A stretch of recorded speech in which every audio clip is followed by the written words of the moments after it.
Halo semuanya, perkenalkan nama saya Ivana Valencia dengan NIM 2410911220020 dengan dosen pengampu Dr. Oski Iliandri, Magister Kesehatan dari kelompok 16 dengan kakak asisten praktikum Katalita Gracia. Pada hari ini saya akan menjelaskan mengenai anatomi kardiorespirasi dan juga anatomi klinisnya.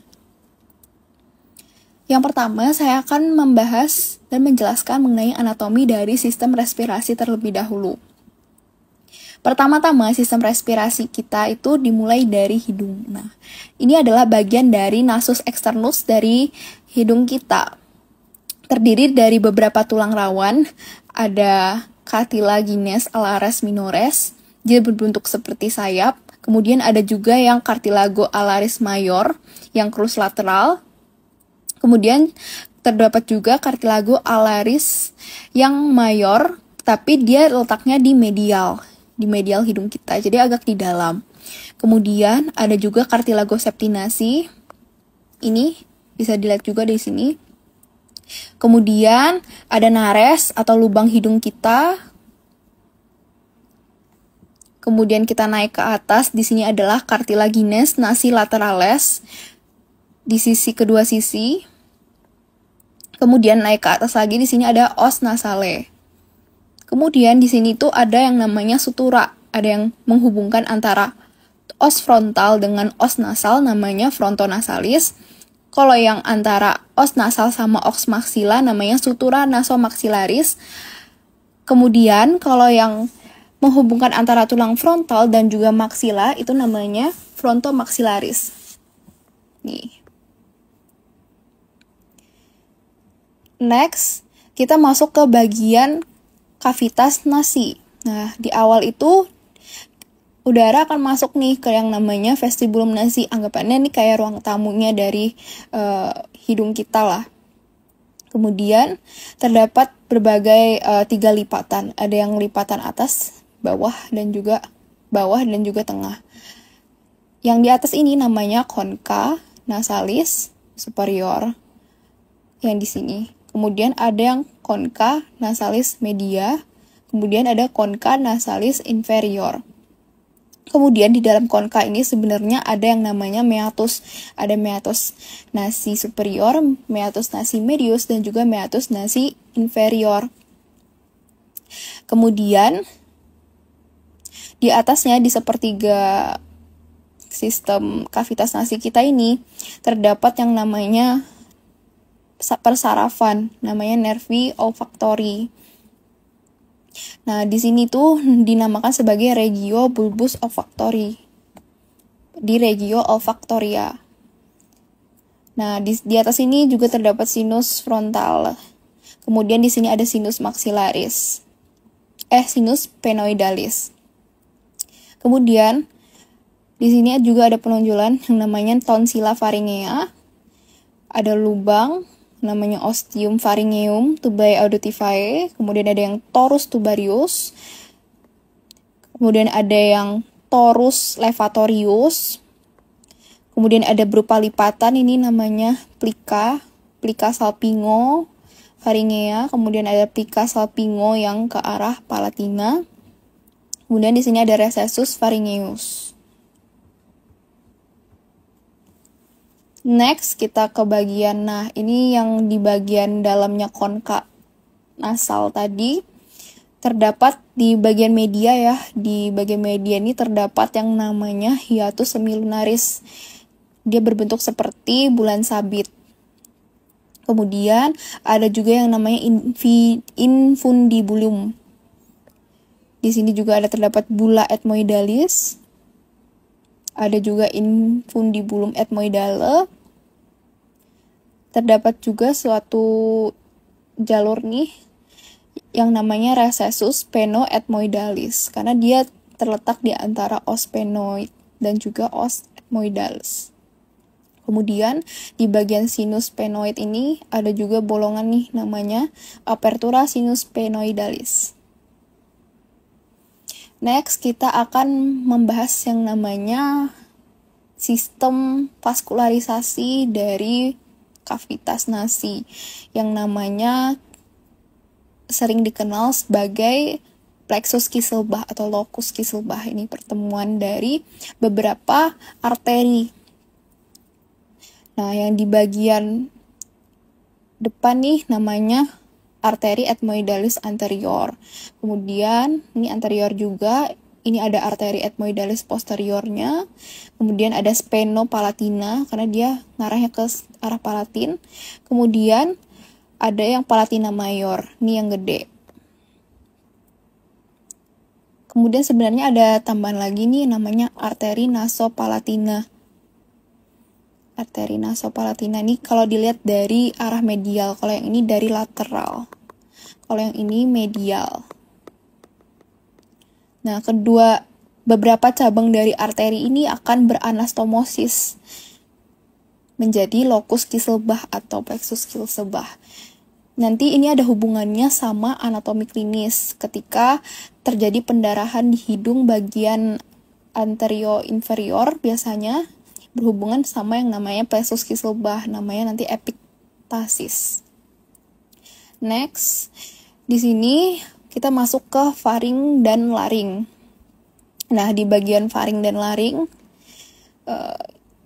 dari bagian faring dulu, itu dibagi jadi 3 regio. Ada yang nasofaring, ada yang orofaring, dan juga ada yang laryngofaring. Sesuai dengan namanya, nasofaring berarti yang berhubungan dengan hidung.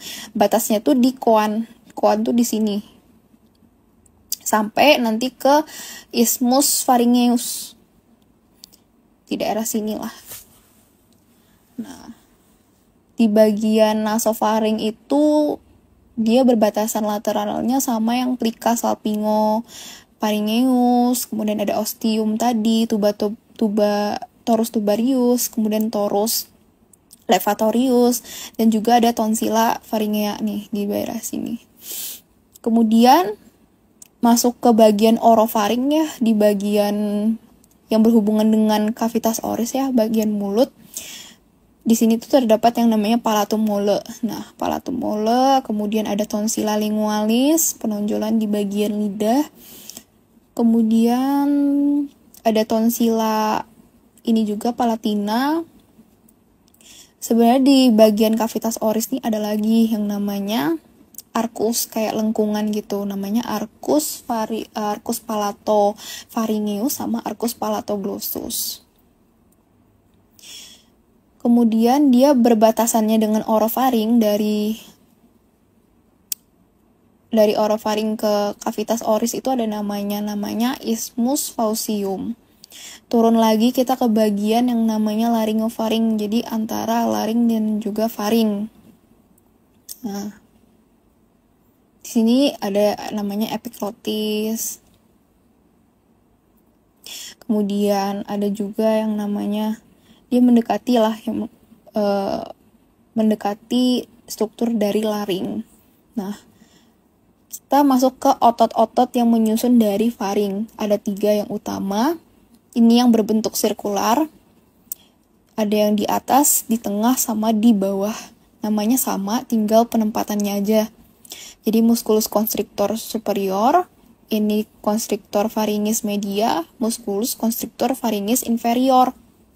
Sebenarnya ada yang bentuknya longitudinal, cuman dia tuh letaknya di dalam. Nah, ada yang stylopharyngeus sama palatopharyngeus muskulusnya. Nah, di sini tuh bisa dilihat ya ada tulang-tulang yang menyusun dari laring. Kita mulai masuk ke laring. Di sini ada os hyoid cornum majus, kemudian ada yang cornum minusnya yang kecil, kemudian ada os hyoidnya, tulang dari lidah, kemudian ada ligamen yang di tengah, ligamen thyrohyoideum medianum, kemudian ini membrana tipis, membrana thyrohyoidea, di bawahnya di sini ada cartilago thyroidea, ada yang lamina sinistra, ada yang lamina dextra, kemudian ini ada incisura thyroidea superior, kemudian ada peninggian namanya prominentia laringea, kemudian di sini juga ada musculus cricothyroideus, ada yang pars recta sama obliqua yang miring. Kemudian ada ligamennya juga, cricothyroideum medianum di tengah, ada juga kapsulanya, articularis cricothyroidea. Kemudian yang di bawah ini udah masuk ke bagian dari trakea. Nah, sebelum kita lanjut ya, sebenarnya di laring ini juga ada beberapa bagian penting. Di sini tuh yang namanya jalur masuk tuh namanya aditus laringis. Kemudian di dekat sini namanya ada ruang vestibulum laringis. Di tengah-tengah dari plika ini ada yang namanya ventriculus laringis. Kemudian yang di bawah sini adalah cavitas infraglottidis yang di bawah. Kemudian yang di sini ada yang namanya plica vestibularis, ada yang namanya plica vocalis. Plica vocalis ini seperti yang kita tahu untuk menggetarkan plica ini, lipatan ini kemudian akan bergetar ketika kita itu berbicara. Next, kita akan membahas mengenai bagian respiratoria yang inferior. Nah, yang tadi kan yang superior sampai laring, kemudian mulai dari trakea sampai ke bagian pulmokapiler, nanti itu dinamakan sebagai alat pernafasan bawah. Nah, seperti yang bisa dilihat ya. Nah, di sini nih ada yang namanya trakea. Trakea itu tersusunnya sebenarnya simple, terdiri dari pars membrana sama yang pars cartilagina. Kalau cartilagina, dia tersusun dari cartilago trachealis. Kemudian di sini ada ligamentumnya juga, ligamentum annularis namanya.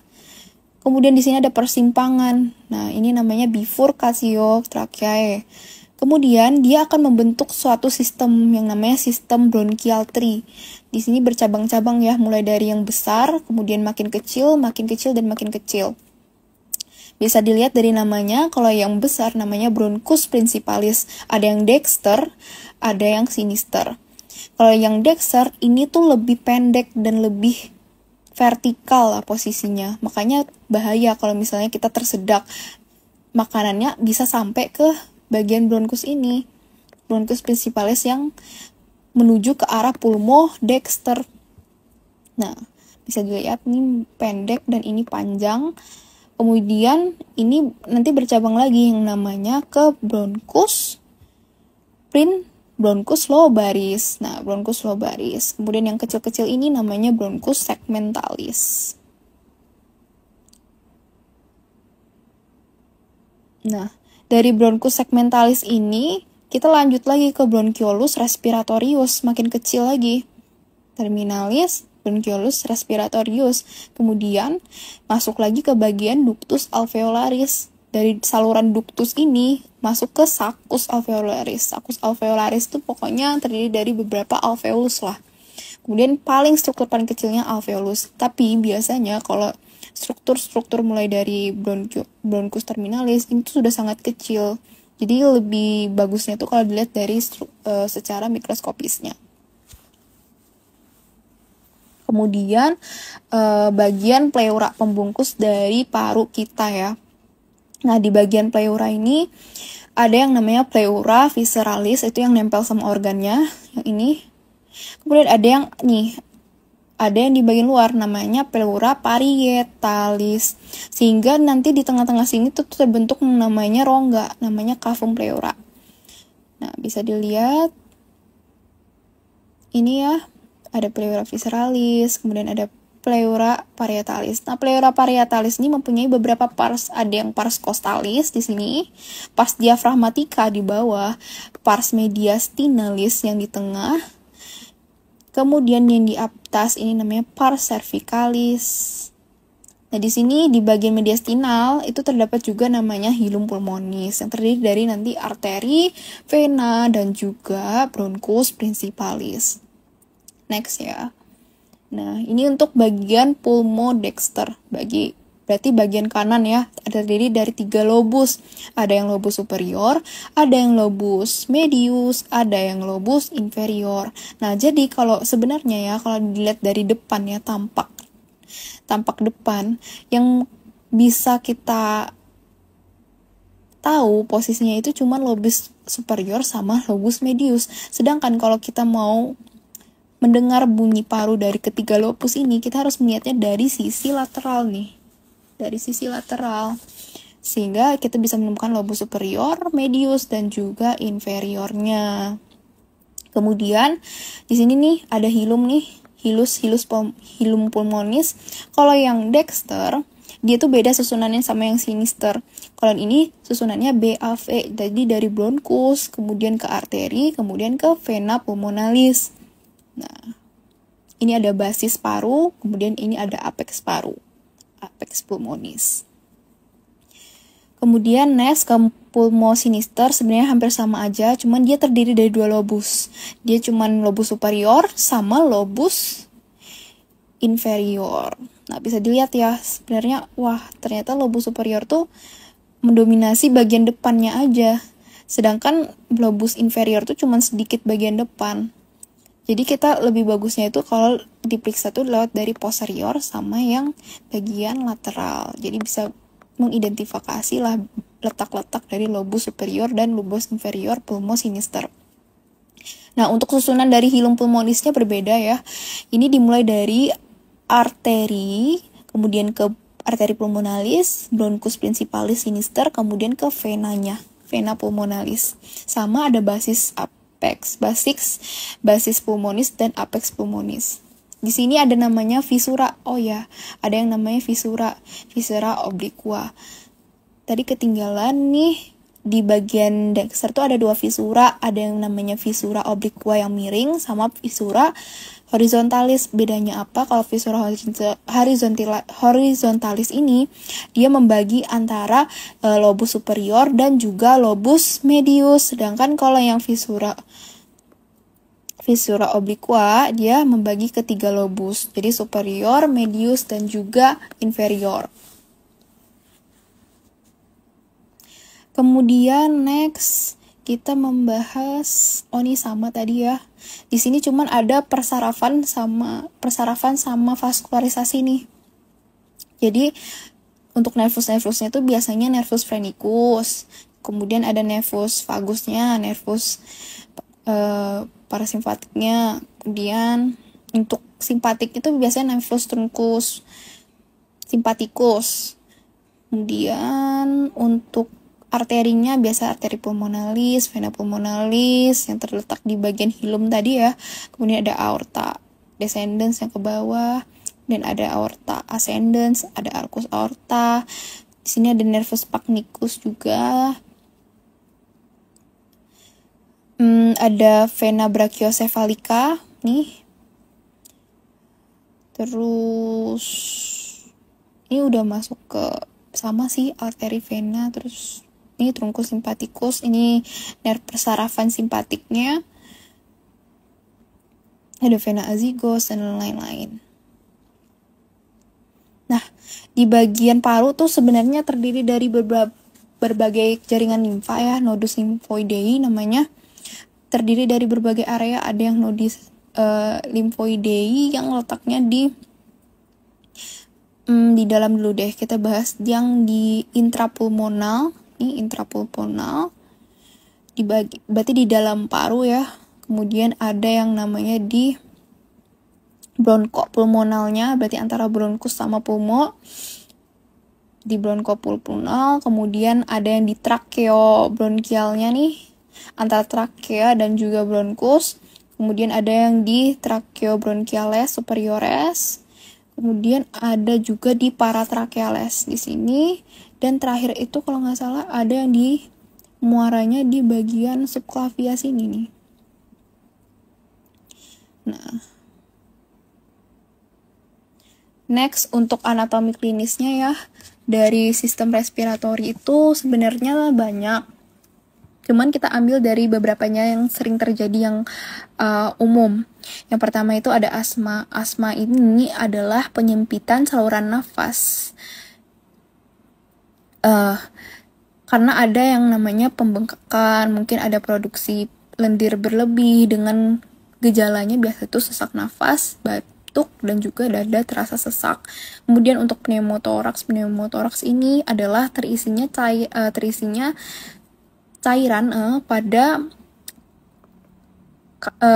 pleura tadi, pada cavum pleura. Makanya ini berbahaya ya, yang menyebabkan nantinya bisa terjadi infeksi dari paru-paru karena terisi cairan tadi, yang menimbulkan gejala batuk berdahak, demam, dan juga sesak nafas.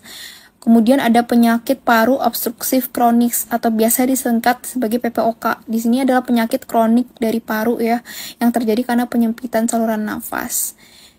Biasanya ini termasuk dengan penyakit emfisema, kemudian ada bronkitis kronis, dan gejalanya ya sesak nafas, batuk-batuk. Kemudian ada yang namanya emfisema. Kalau ini emfisema ini dia kerusakan yang terjadinya di alveoli paru-paru yang menyebabkan kesulitan bernafas. Biasanya disebabkan karena kebiasaan merokok atau kebiasaan yang buruk. Kemudian ada bronkiektasis. Di sini ada pelebaran abnormal dari saluran bronkial yang menyebabkan penumpukan lendir dan juga infeksi dari saluran nafas. Sebenarnya masih banyak seperti kayak rinitis, kayak hidung tersumbat, kemudian ada apnu tidur, gangguan pernafasan pada saat kita tidur.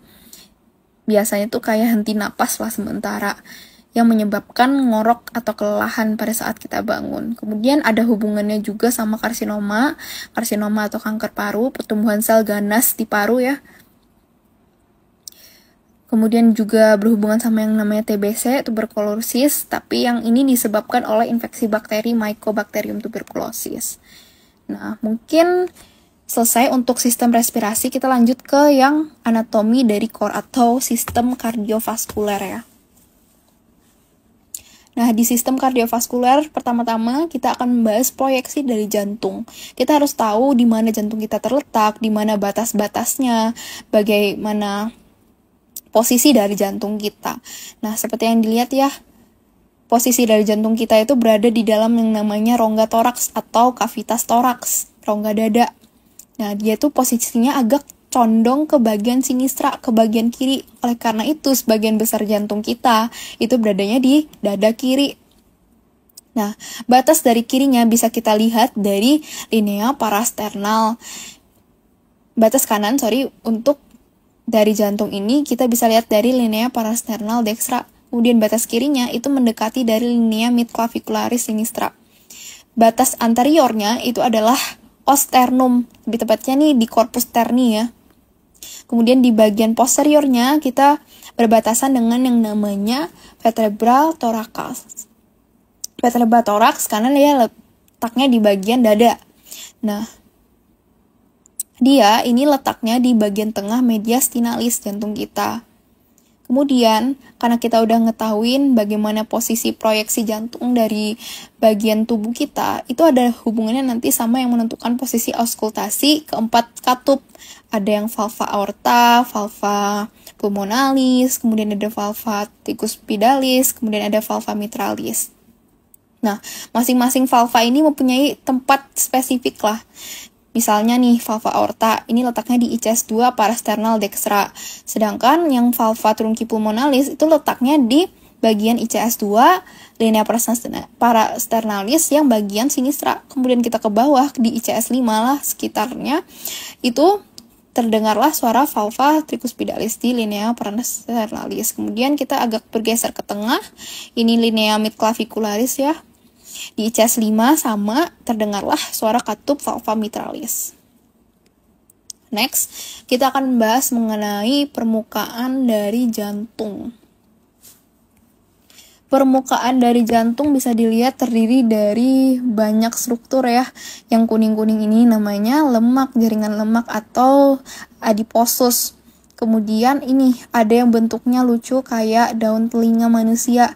Ini merupakan penambahan volume dari bagian atrium kita, baik itu atrium sinistrum, kemudian bagian atrium dextrum. Namanya auricula dextra dan auricula sinistra di sebelah kiri. Kemudian ada juga yang namanya yang merah sama biru. Merah biru ini adalah pembuluh darah dari jantung kita. Yang di bagian kanan namanya yang merah, ini namanya arteri coronaria dextra. Kalau yang di kiri arteri coronaria sinistra. Sedangkan untuk yang berwarna biru ini namanya vena. Di sini ada vena coronaria dextra, sini ada yang namanya vena coronaria sinistra. Tapi terdiri dari dua ramus. Ada ramus interventricularis anterior dan juga ada yang ramus, sebenarnya nggak kelihatan nih di bagian belakang, ramus circumflexus. Di bagian depan nih ada juga 3 valva yang besar. Ini ada aorta, ini arcus aorta nih, yang lengkungannya ini ada truncus pulmonalis yang berhubungan dengan ventriculus dexter, dan yang berhubungan dengan atrium dextrum ini namanya vena cava superior. Di sini juga terlihat yang namanya lapisan tipis atau membran tipis ya. Ini selaput atau pembungkus dari organ jantung kita, namanya perikardium. Perikardium ada 2, ada yang perikardium parietalis dan juga ada yang perikardium serosum. Nah, perikardium serosum itu terbagi jadi 2 lagi. Ada yang namanya lamina visceralis yang nyatu sama organnya langsung, jadi nggak kelihatan. Ada yang namanya lamina parietalis, ini lamina parietalis. Next, ini permukaan jantung yang bagian posterior. Nih, terlihat ada sinus coronarius, kemudian ada vena cardiaca magna, kemudian ada vena cardiaca parva, dan juga vena cardiaca media nih. Kemudian terdapat juga atrium sinistrum, kelihatan dari sini. Ada vena cava inferior, vena cava yang bawah. Ini ada bagian auricula tadi. Kemudian di sini juga terdapat sulcus interventricularis yang posterior yang membagi antara ventriculus dexter dan juga ventriculus sinister. Sebenarnya di bagian depan juga terdapat nih ya, ini namanya sulcus interventricularis anterior, membaginya sama antara kedua ventriculus, antara ventriculus dexter dan juga ventriculus sinister. Kemudian di bagian depan ini namanya sulcus coronarius yang membagi antara atrium dextrum dan juga ventriculus dexter. Next, kita masuk ke bagian atrium ya. Di sini adalah gambar dari atrium dextrum. Nah, atrium dextrum, bagian atrium kita itu dilapisi dengan yang namanya otot musculus pectinatus atau musculus pectinati dalam bahasa jamaknya. Kemudian di sini ada peninggian atau batasnya namanya crista terminalis. Masuk ke bagian dalam, di sini ada pembatas namanya septum interatriale membagi antara atrium dextrum dan juga sinistrum. Kemudian kita ke bawah, ini namanya fossa ovalis. Ini adalah cekungan yang dulunya berupa foramen, namanya foramen ovale. Ketika kita janin itu masih berkembang, ini masih berupa lubang atau foramen karena sistem peredaran darah pada saat itu masih belum sempurna, paru-paru itu masih belum berfungsi, jadi darah dari atrium dextrum itu langsung dialirkan ke atrium sinistrum. Nah, tapi seiring dengan perkembangan janin, maka foramen atau lubang tadi akan tertutup dengan jaringan-jaringan fibrosa, makanya terbentuklah fossa ovalis. Di bagian sini ada yang namanya limbus fossa ovalis, kayak peninggalan cekungan gitu. Kemudian di sini ada auricula tadi, auricula dextra, ruangan tambahan dari atrium. Kemudian di sini yang putih-putih tuh namanya katup atau valva dari ticus pidalis karena di bagian kanan kan ini. Nah, yang di bolong-bolong ini namanya adalah ostium, sinus coronarii, dan juga ada sinus venarum cavarum.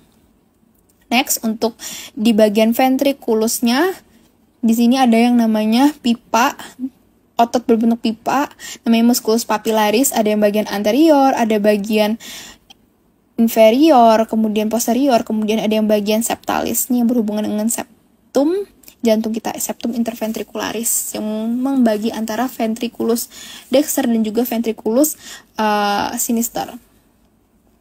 Kemudian terdapat juga bagian nih kasar-kasar namanya trabecula carnae.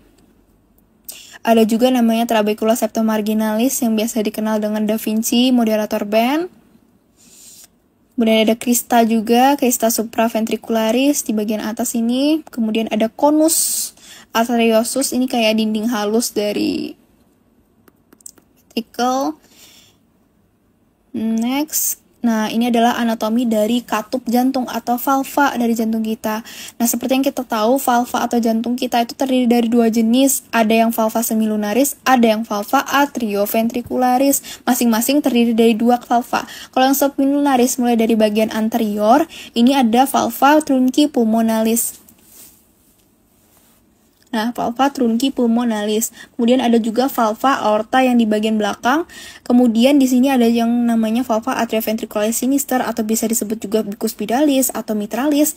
Kemudian di sini ada yang namanya valva atrioventriculis yang dexter atau biasa disebut juga sebagai tricuspidalis. Nah, masing-masing dari valva mempunyai pintunya masing-masing. Nah, kalau yang di trunci pulmonalis ada yang pintu depan, pintu kiri, pintu kanan, namanya valvula semilunaris anterior, sinistra, dan dextra. Sedangkan untuk aorta, karena jenisnya sama, penamaannya berarti sama. Ada yang valvula semilunaris sinistra, dextra, dan posterior. Gini-gini pembagiannya. Kemudian untuk yang di valva AV. Nih, valva AV tuh yang mulai dari kiri ya, namanya ada cuspis anterior, ini cuspis posterior. Sedangkan kalau yang di tricuspidalis, ini ada yang anterior, posterior, kemudian ada yang cuspis septalis. Nah, di jantung kita tuh ada yang namanya penunjang, kayak istilahnya tulangnya gitulah. Namanya skeleton cordis. Dia tuh menunjang tepatnya di keempat katup tadi, keempat valva. Jadi letaknya tuh ada di masing-masing valva, berbentuknya seperti cincin. Oleh karena itu nama skeleton cordis di bagian valva trunci pulmonalis itu namanya cincin pulmoner. Sedangkan di aorta itu namanya cincin aorta. Sedangkan untuk penamaan yang di bagian valva atrioventricularis itu berbeda, tapi bentuknya tuh sama kayak cincin. Tinggal namanya aja yang berbeda. Ada yang annulus fibrosus sinister, ada yang annulus fibrosus dexter. Di sini juga terlihat ya ada yang namanya berkas His. Ini merupakan salah satu jalur kelistrikan dari jantung kita. Di sini aja juga tendon Todaro dan selesai. Kemudian di sirkulasi darah kardiovaskular itu, ini yang dari simpelnya dulu ya, yang di bagian jantungnya terlebih dahulu. Jadi darah itu masuk dari atrium, darah yang mengandung CO2 ya, masuk dari atrium dextrum kemudian ke ventriculus dexter melalui sebuah katup namanya katup tricuspidalis. Dia akan dikeluarkan ke atas ini nih melalui truncus pulmonalis. Nanti truncus pulmonalis akan nyambung dengan yang namanya arteri pulmonalis, diedarkan ke paru-paru. Kemudian paru-paru menghasilkan darah yang mengandung kaya akan oksigen, kemudian kembali yang namanya dari vena pulmonalis masuk ke vena pulmonalis dulu, kemudian ke atrium sinistrum, kemudian dari atrium sinistrum ke ventriculus sinister melalui satu katup namanya katup bicuspidalis atau katup mitralis. Kemudian dari ventricle dialirkan lagi ke seluruh tubuh. Nah, di seluruh tubuh ini lumayan kompleks sih, ada beberapa arteri-arteri yang berguna. Dari aorta, kemudian ada di sini tuh banyak, ada nih dari aorta, kemudian peredaran darah besar ya. Kemudian di sini ada arteri karotis. Kemudian terdapat juga bagian arteri subclavia nih, letaknya di os clavicula. Kemudian ada arteri axillaris di bagian aksila. Kemudian dia turun ke bawah juga ke ekstremitas bawah. Nah, di sini ada juga arteri iliaca communis ya. Ada sinistra, dextra, kemudian ada iliaca externa, kemudian ada interna. Kemudian di ginjal juga ada renalis namanya, arteri renalis sinistra dextra juga. Di hepar juga ada. Kemudian di lambung juga ada namanya mesenterica superior. Kemudian dia turun ke ekstremitas bawah, ke paha, arteri femoralis, kemudian ada profunda femoris, ada poplitea di sini. Kemudian ke bagian cruris ya, ada tibialis anterior posterior, ada fibularis di bagian lateral, kemudian di bagian pedis ada dorsalis pedis. Nah, jadi darah itu dari aorta, dari valva aorta, dari pembuluh darah aorta diedarkannya ke seluruh tubuh nih, sampai ke ekstremitas bawah, ke pedis. Terus dialirkan lagi darah kotor itu ke bagian vena cava superior dan inferior dari ekstremitas bawah ke bagian atrium dextrum untuk dibersihkan di paru-paru. Nah, untuk anatomi klinisnya itu Yang pertama ada yang namanya penyakit jantung koroner atau PJK yang terjadi akibat penyempitan atau penyumbatan arteri koroner oleh sebuah plak, sehingga pasokan darah itu yang mengandung oksigen ke jantung berkurang. Sehingga kalau tidak ditangani akan mengakibatkan yang terjadinya gangguan jantung seperti serangan jantung, gagal jantung, dan aritmia. Nah, aritmia ini adalah gangguan irama jantung yang biasa berupa detak terlalu cepat, lambat, atau tidak teratur. Ini masalahnya pada kelistrikan pada jantung, yang nantinya akan mengganggu proses dari pemompaan darah dalam jantung. Kemudian ada stroke, ini terjadi saat aliran darah ke bagian otak itu terputus, sehingga ada kerusakan. Bahaya juga stroke ini bisa menyebabkan seorang yang terkena stroke ini meninggal. Biasanya juga bisa mati rasa dan lain-lain. Kemudian ada yang